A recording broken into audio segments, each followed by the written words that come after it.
Hey, what's going on guys? John here, and today I wanted to do a video review for the GIM GM. This is actually the mini Micro ATX PC case. So what I'm going to do in this video is I'll walk you through some of the build that I did here, I'll show you some of the features of this case, and then just give you my overall thoughts. So let's first start with the exterior of the case. You have this really large mesh piece here on the top that's actually removable, so this can be removed and cleaned at any time. You have the option here on the top where you can mount multiple 120mm fans for airflow, so very slick that they have the space here, and as you can see I have plenty of room even with this large heatsink here that I could mount those without any issue. You have multiple USB ports on the top. You've got your USB 3.0, two 2.0 slots, your microphone, headset, and then this is actually, I believe, the reset button, and then you have your LED indicators as well as your power button. I was able to hook all this up pretty standard for a case in terms of what to expect. The USB was very simple as well. I have that plugged in kind of where I'm pointing here, a little bit tough to see with the glass, but basically down there you can see it's plugged right into the main board.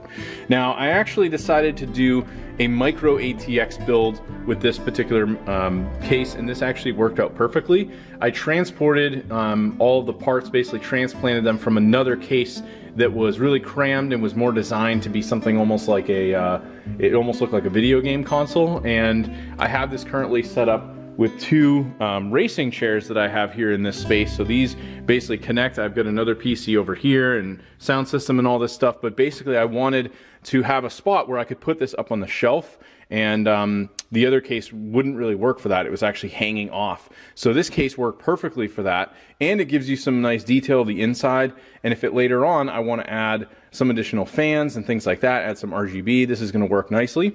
We have another space here on the back. We could add an additional fan.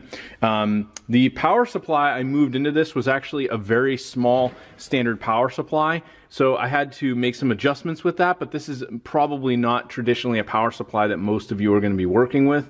This is going to fit a full-size ATX power supply without any problems, but this one I had to make some slight adjustments, but I was still able to mount it and it's perfectly fine. You have another bay here on the back, and I was able to mount my solid state drive in here, and it mounted up perfectly without any additional adjustments in terms of like adding extra accessories or anything like that, so that was really convenient. In terms of mounting the motherboard, I didn't even have to add anything, but it does come with a bag of screws that you could use if you needed to get like extra mounts in. You can see here in the corners, if you did want to mount like a much larger motherboard, I believe this would fit that no problem.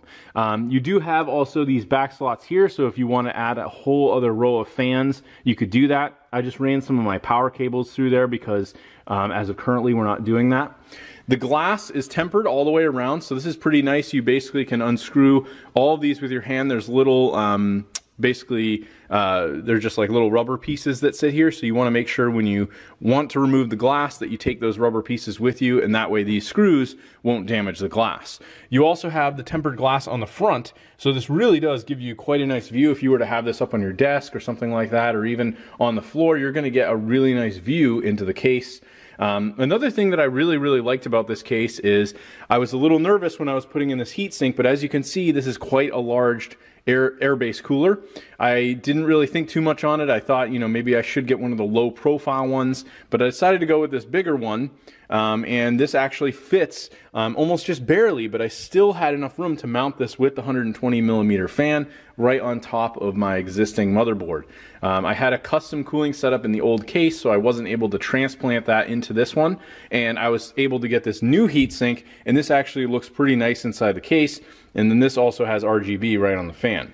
I was able to easily fit a full-size graphics card. I have a newer 4000 series card, and this would actually easily fit that because you're probably going to have the card coming out to about here. So if you wanted to do that and actually mount a much larger card into this, you could in theory do that without any problems. You do also have additional mounting here in the bottom if you wanted to add even more fans all through the bottom. You could literally have multiple fans going here, all across the side, and then all across the top. And of course, if you did some like water cooling, that would just look absolutely amazing in this case.